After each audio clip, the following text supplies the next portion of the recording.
Red flags when buying a house. Let's talk about it.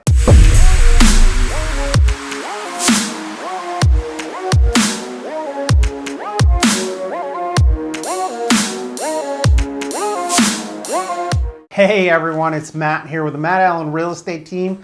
I got a good one for you today. We're going to talk about red flags when looking at a house that you need to be aware of. So let's face it, nobody wants to go into looking at homes and trying to pick out the negatives, but you definitely want to keep your eye out for some red flags that may come up during the viewing process or even the home buying process.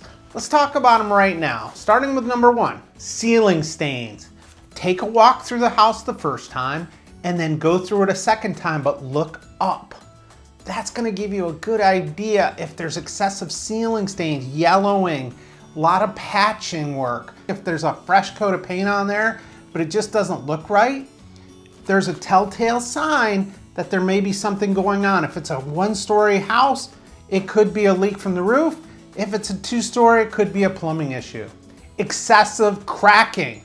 If you're on the outside of the house and there are cracks running through the blockwork, not stair-stepping, but running actually through the blockwork, that's an area you want to have looked at during an inspection process. Or you see a lot of cracking in the tile inside, especially if it runs through multiple tiles, something to look at. Standing water in the backyard, front yard, side yard, and it hasn't rained in several days, that's a drainage issue. You gotta keep an eye on that. Take 30 seconds, try to establish the age of the HVAC units. Typical units last 10 to 15 years, so you can do the math. Now, I've gone into a lot of houses where there's no glaring issues, but there's a lot of small things. The slider barely opens, the door handles are falling off, there's leaky faucet. All these small things can show signs of neglect. Cobwebs, enough said. Peculiar smells. If the house has a musty smell or some weird, strange smell that you're not used to, keep an eye on that.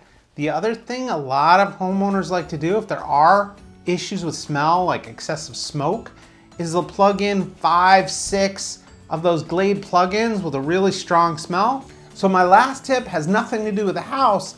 It's paying attention to the yard. Is the yard well kept? Do they have flowers? Do they have a garden? Is everything kind of trimmed and looking good? That sometimes can be a key indicator of how well someone takes care of their property and their house. At the end of the day, it's really up to you and your realtor to look out for these red flags. It's gonna save you a lot of headaches down the line, and it can be dealt with during the inspection process if this is the house for you. I'm Matt Allen. I hope you found this video useful. If you get a chance, I would really appreciate you hitting that subscribe button, hit the bell, hit that like at the bottom, and we will see you on the next video. Bye-bye.